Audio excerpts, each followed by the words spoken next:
అధ్వానంగా తయారైంది. సరైన ఫ్యాకల్టీ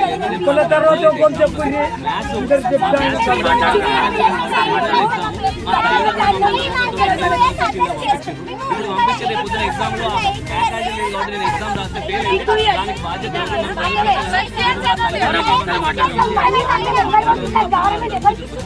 వాళ్ళందరూ ఆవేదన వ్యక్తం చేస్తారు. దయచేసి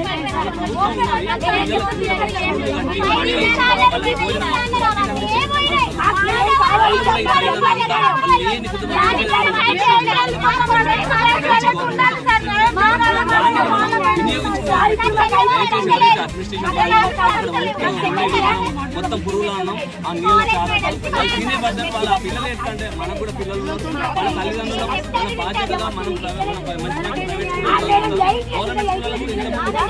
అన్నం వాళ్ళ పిల్లలు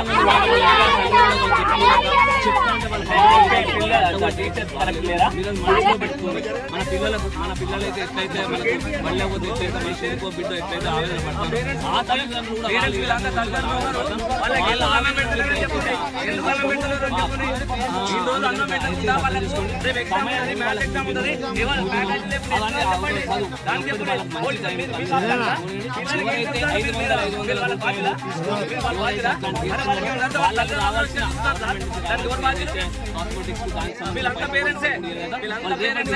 ఎగ్జామ్స్ వెళ్ళిపోతారు. ఆ పైసలు కూడా రాలేదంటారు. మరి ఈ పైసలన్నీ కాకుండా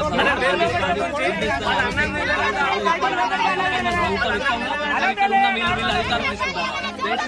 చెప్పండి వాళ్ళు కాదు మాకు అయితే వాళ్ళు వేరే స్కూల్ కన్నా పెట్టుకుంటారు. ఇంకోటి వాళ్ళకు ఇల్లు జాగా నమ్మకంతో ఇక్కడ వేసేది వాళ్ళు. దయచేసి వాళ్ళు మీ పిల్లలుగా భావించి వాళ్ళకి న్యాయం చేయాలి. వాళ్ళకి సరైన సమయంలో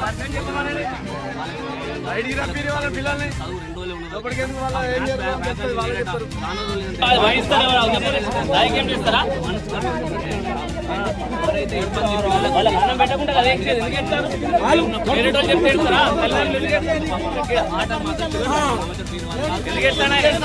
పిల్లల తల్లిదండ్రులే చేస్తాడు. ఎందుకు చెప్తాను? రాజకీయం పిల్లల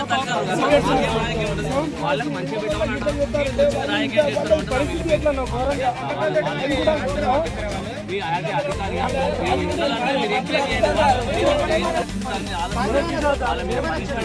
పిల్లలకు న్యాయం చేయాలి. దయచేసి ఇప్పుడు వచ్చిన ఒక అమ్మాయి వాళ్ళు ఎవరు చెప్పింది మీరు మీద సార్లు అయితే బయట పోయి మీ సంఘం చెప్పి మేము ఎగ్జామ్ ఎట్టాం అట్లా వాళ్ళు చెప్పినట్ట. దయచేసి పిల్లల మీద అట్లాంటి వాళ్ళు ఏది చేయొద్దని ఎవరైతే ప్రిన్సిపాల్ వాళ్ళను వాళ్ళకి 100% దాని మీద కొంచెం ఆలోచన చేయండి. రాసిపోతాను రాసి కలెక్టర్ పంపించబోతాను. ఇప్పుడు ఏ విషయాలు చెప్పారు ఇప్పుడు అన్ని కూడా ప్రిన్సిపాల్తో మాట్లాడతాను, డిస్కస్ చేస్తాను. ఇప్పుడు చేసి పిల్లలకు ఎలాంటి ప్రాబ్లం కాకుండా చూసిపోతాను. ఈ పిల్లలకు 500, 200 కేసీఆర్ గారు ఉన్నప్పుడు ప్రిన్సిపల్ మేడం అనేది ఉండొద్దు. ఆ మేడం అనేది ఉండొద్దు. 2 years నుండి ఆ మేడం వచ్చినప్పటి నుండే పిల్లలకు ప్రాబ్లం. అంత ముందున్న మేడం ఏ మేడం కూడా ఇంత ప్రాబ్లం పెట్టలేదు, పార్సల్ పెట్టలేదు పిల్లలు. విషయం సార్ మీ ఆర్డీఓ గారు చెప్తున్నాం, రేపు ఎల్లుండి వరకు మీ ప్రాబ్లం సాల్వ్ అయితే అయింది.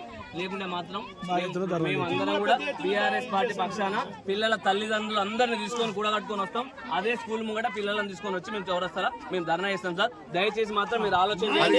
న్యాయం జరగ మాత్రమే వదిలిపెట్టాం. ఎవరు పిల్లలు ఉన్నారు మాట్లాడతాను ఇప్పుడు.